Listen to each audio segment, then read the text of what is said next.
आगे बढ़ने के लिए व्यक्ति को इच्छा ही नहीं रहता है किसी काम के लिए। लगता है कि 50-50 हम मान सकते हैं। व्यक्ति को कम से कम 28 वर्ष की उम्र के बाद से व्यक्ति को धनवान बनाना शुरू कर देता है। व्यक्ति कुछ भी चाहेगा, करना चाहेगा, वो उसको प्राप्त हो जाता है। वो तीव्र गति से गतिमान करने वाला प्लेनेट है। और नमस्कार, एस्ट्रो दर्शन के कार्यक्रम में आपका स्वागत है। आज का हमारा विषय है चंद्र ग्रह हमारे जीवन में क्या प्रभाव डालता है और इसके शुभ और अशुभ योग क्या है। हमारे साथ हैं एस्ट्रोलॉजर निरंजन मित्रा जी। 15 साल से जन्म कुंडली का विश्लेषण कर रहे हैं और हमारे प्रश्नों का आज इनसे उत्तर जानेंगे। निरंजन जी, एक चीज बताइए कि ये चंद्र ग्रह जो होता है, जी बिल्कुल, यानी कि चंद्रमा हमारे जीवन में क्या प्रभाव डालता है। देखिए, चंद्र ग्रह जो है हमारे जीवन में उसका बहुत ज़्यादा ही प्रभाव है। सर्वप्रथम उसको जानने के लिए छोटा सा उदाहरण हम देते हैं। जब भी कोई एक माता एक शिशु का एग्जाम्पल हम ले लेते हैं जी। जब माता के सामने शिशु रहता है तो क्या होता है, वो निर्भीक रहता है। वो उसको भूख लगता है, माता खिला देती है। उनको कभी पता चला नींद आया तो माँ अपना गोदी से पकड़ लिया, अपने पास सुला दी। बच्चे खेलते हुए कुछ गिर गया, चोट लगा तो माँ के स्नेह भी प्राप्त हो गया। तो जिस प्रकार एक बच्चे को माँ के सामने से वो प्रसन्नचित मुद्रा में रहता है और वो निर्विघ्न रहता है, उसको किसी तरह कोई डर नहीं रहता है, भय नहीं रहता है। फिर उसी तरह उसी बच्चे को किसी अलग रूम में, कमरा में माता से दूर कर दिया जाए तो धीरे धीरे बच्चा क्या होगा, वो निराशावादी हो जाएगा। वो सोचेगा माँ कहाँ गई, अब मेरे लिए क्या कर पाएंगे। और एक असुरक्षा की भावना उनके मन में जग जाएगा कि भाई इसके बाद हम मेरा क्या होगा, माता जी चले गई, अब हमको कौन दूध पिलाएगा, कौन हमको खाना खिलाएगा। तो जो इस प्रकार की जो भावना है हमारे दैनिक जीवन में, हमारा जो ग्रह है माता स्वरूप चंद्र ग्रह जो है हमारे जीवन में ठीक इसी प्रकार वर्क करता है, काम करता है। अगर हमारे कुंडली में हमारे जो अपने कुछ अच्छे हाउस मिला हुआ है, शुभ ग्रह से युति बनाए हुए हैं, उच्च का हो, तो व्यक्ति का मन प्रसन्नचित मुद्रा में रहेगा। व्यक्ति की इच्छा शक्ति प्रबल हो जाता है। व्यक्ति कुछ भी चाहेगा, करना चाहेगा, वो उसको प्राप्त हो जाता है, क्योंकि इच्छाएं की पूर्ति बहुत तेजी से होने लगता है।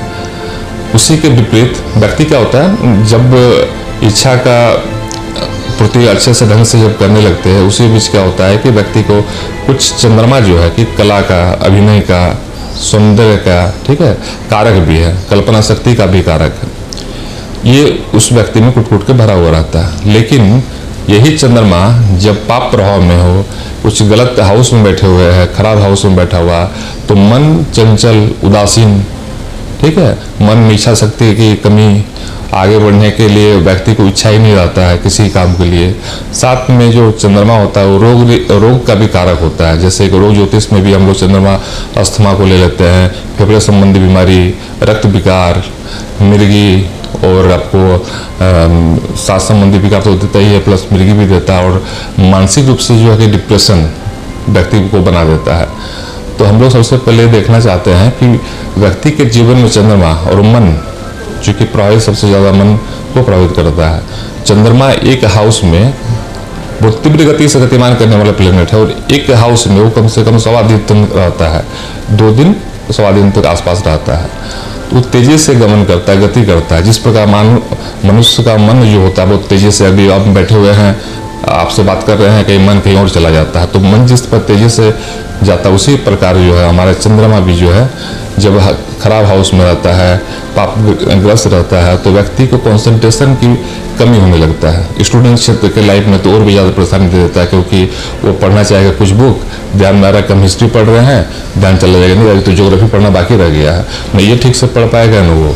तो ये हमेशा देखा जाता है कि चंद्रमा का मजबूत होना, सबल होना, शुभ ग्रह में बैठना, शुभ हाउस में बैठना, शुभ ग्रह की दृष्टि में होना, इससे क्या होता है कि चंद्रमा मन को मजबूत करता है, इरादा शक्ति को पक्का करता है। व्यक्ति जो भी चाहता है अपना प्रबल इच्छा शक्ति से प्राप्त कर लेता है। एस्ट्रो दर्शन के इस अंक को आप तक पहुंचाने के लिए हमें सहयोग किए श्री रत्नघर, जो झारखंड के बोकारो स्टील सिटी के सिटी सेंटर में इंटरनेशनल जियोलॉजिकल इंस्टीट्यूट IGI के द्वारा प्रमाणित रत्नों के विक्रेता हैं। जैसा कि आप बताएं चंद्रमा का नेचर, प्रभाव, तो आपके अभी तक के जीवन में क्या लगता है कि कितने बड़ा परसेंटेज इस क्षेत्र में है जो चंद्रमा से डिस्टर्ब होते हैं? देखिए, मैक्सिमम ऐसे होता है कि 50-50 हम मान सकते हैं। बहुत लोगों का हॉरोस्कोप में चंद्रमा का प्लेसमेंट काफ़ी अच्छे स्थान पे होता है, जिसके मन प्रसन्नचित्त रहता है हमेशा। एक कुछ भी करने के पीछे व्यक्ति का जो कि आग्रह ज़्यादा रहता है कि भाई ये हम कर पाएंगे, इच्छा शक्ति प्रबल रहता है कि नहीं हम भी फलाना कंपटीशन पास कर जाएंगे, हमको इच्छा शक्ति प्रबल है, और वो व्यक्ति उस जगह को पा भी लेता है। और फिर जब 50% लोगों में ऐसा भी पाया जाता है कि चंद्रमा निश्चित रूप से कहीं ना कहीं ऐसे हाउस में पड़ा हुआ है, 6, 8, 12 में पड़ा हुआ है, पाप ग्रह का दृष्ट हो, तो व्यक्ति का मन में क्या होता है कि निराशाजनक भाव, क्या इसको हम करके क्या कर लेंगे, उससे हमको क्या फ़ायदा मिलेगा, हमको मैंने कि हमेशा एक नेगेटिव थिंकिंग मन में आ जाएगा। कुछ काम करने से पहले उसका नकारात्मक तथ्य हमारे पास आ जाएगा और उसको सकारात्मकता को हम छोड़ देंगे, जिस कारण से हमको उसके प्रति इच्छा नहीं लगेगी कि हम इसको पास करके क्या कर ले, इस चीज़ को प्राप्त करके ही क्या कर ले हम, इस टाइप के। अच्छा, चंद्रमा के क्या शुभ और अशुभ योग होते हैं? जी बिल्कुल, चंद्रमा के बहुत सारे ऐसे शुभ और अशुभ योग होता है, उसमें से कुछ मुख्य हम के विषय में चर्चा कर सकते हैं। जैसे कि सबसे पहले उस गुरु के साथ चंद्रमा का होना, जैसे कि चंद्र गुरु को एक गजकेसरी राजयोग बनता है, जो कि चंद्रमा से या तो 7वीं युति के साथ हो गुरु, या फिर केंद्रीय स्थान में हो, चतुर्थ, सप्तम, दशम में हो। व्यक्ति को विद्या, बुद्धि, ठीक है, मान सम्मान, प्रतिष्ठा देने में ये गुरु चंद्र गजकेसरी योग बहुत ही अच्छा काम करता है। दूसरा चीज़ है कि ऐसे लोग बहुत अच्छे ज्ञान अर्जित कर लेते हैं और साथ में दूसरों को ज्ञान बांटते भी हैं। ऐसे लोग समाज सुधारक भी बन सकते हैं। ऐसे लोग को जो योग्यता लेते हैं वो कभी कभी किसी स्कूल के, कॉलेज के प्रोफेसर, लेक्चरर और बड़ा उच्च पद पे भी चले जाते हैं, क्योंकि उनमें ज्ञान प्राप्त करने की लालसा भी होती है और ज्ञान दूसरों को बांटने का भी।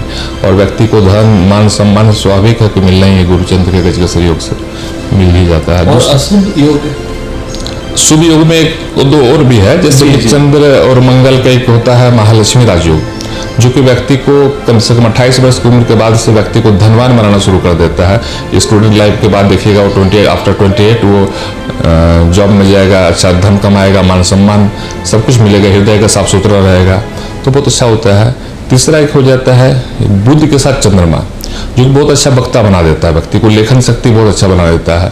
साथ में व्यक्ति को मजाकिया बनाएगा, 10 लोगों के बीच में कुछ ऐसा बात कर जाएगा कि लोग आकर्षक का केंद्र बन जाएगा, मिमिक्री कर लेते हैं बहुत अच्छा से। और उसके साथ जो हो गया एक शुक्र और चंद्र का कलात्मक योग, जो कि शुक्र चंद्र की युति से क्या होता है, व्यक्ति की एक कला जो कि अभिनय की दुनिया में, संगीत के दुनिया में, कोई नृत्य की दुनिया में बहुत ऊंचे नाम कमा लेते हैं। ये आपको कहा जाता है जब भी शुक्र ग्रह चंद्र के साथ रहेगा तो एक कलात्मक योग का निर्माण कर देते हैं। ये शुभ योग में ये सब आता है। नहीं, ये तो हमें समझ में आया कि जिस ग्रह के साथ चंद्रमा बैठता है, जी। कहीं ना कहीं उसको मन से स्ट्रांग बना देता है और उस ग्रह का पॉजिटिव रिजल्ट दे देता है। बिल्कुल बिल्कुल। अगर अशुभ योग की बात करें तो देखिए, अशुभ योग में भी बहुत सारा योग है, जिसमें से एक हम सबसे पहले लेते हैं चंद्रमा राहु के साथ, जो कि एक ग्रह दोष बनाता है। चंद्रमा जब भी किसी नेगेटिव और पापी ग्रह के साथ रहेगा तो मन अशांत, ठीक है, किसी भी काम को हम कंटिन्यूटी नहीं कर पाएंगे। अगर हम बिजनेस करते हैं, मन में आएगा नहीं, बार बार बिजनेस चेंज करेंगे।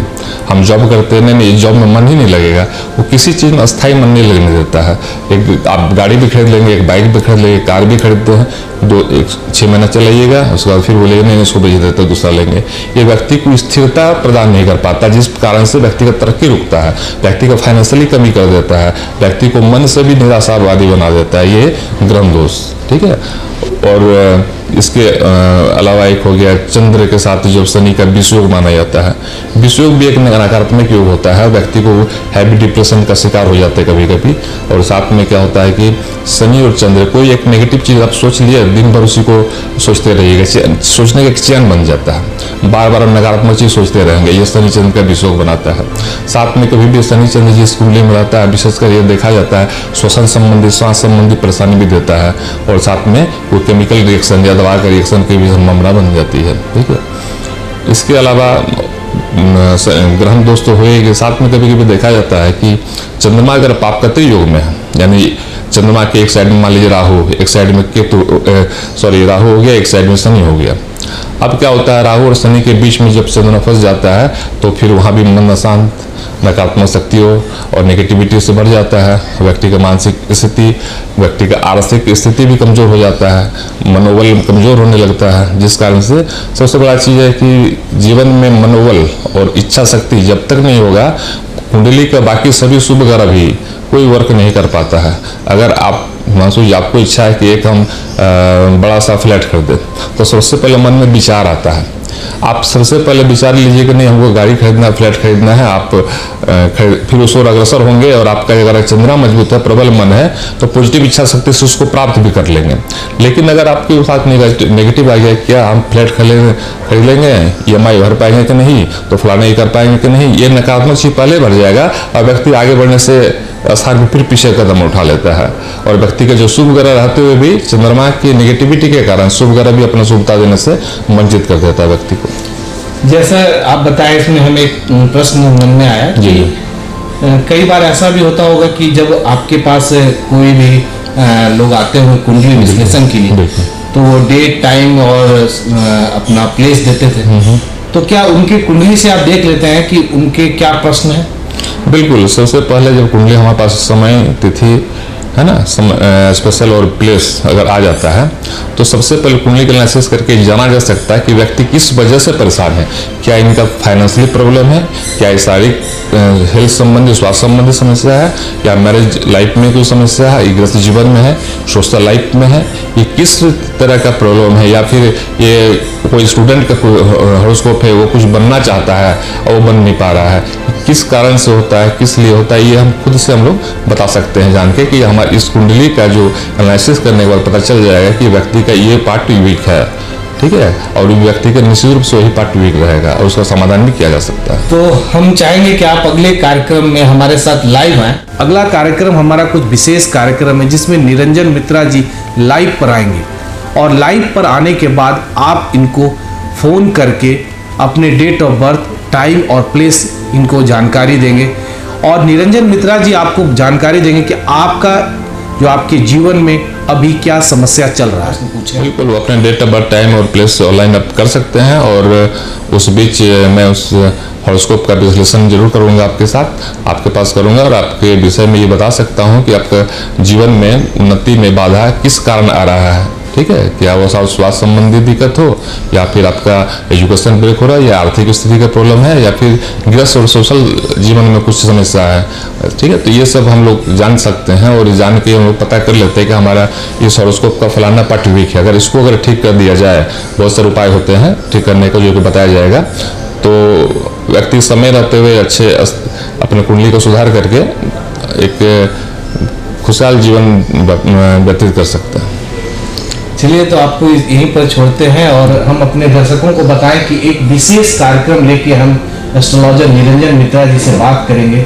आप हमारे एस्ट्रो दर्शन कार्यक्रम को देखते रहिए। ये विशेष कार्यक्रम जो हमारे आएंगे वो लाइव में रहेंगे। एस्ट्रोलॉजर निरंजन मित्रा जी, आप अपना जन्म का डेट, कहाँ आप जन्म हुआ, आपका वो प्लेस और टाइमिंग देंगे। आपको कोई प्रश्न पूछने की आवश्यकता नहीं है। निरंजन जी आपकी कुंडली का विश्लेषण करके ये बताएंगे कि आपका क्या प्रश्न अभी है। तब तक के लिए आप एस्ट्रो दर्शन चैनल को देखते रहिए। नमस्कार। बने रहें TheTimesMedia.com पर। आप हमें Facebook और YouTube पर भी देख सकते हैं।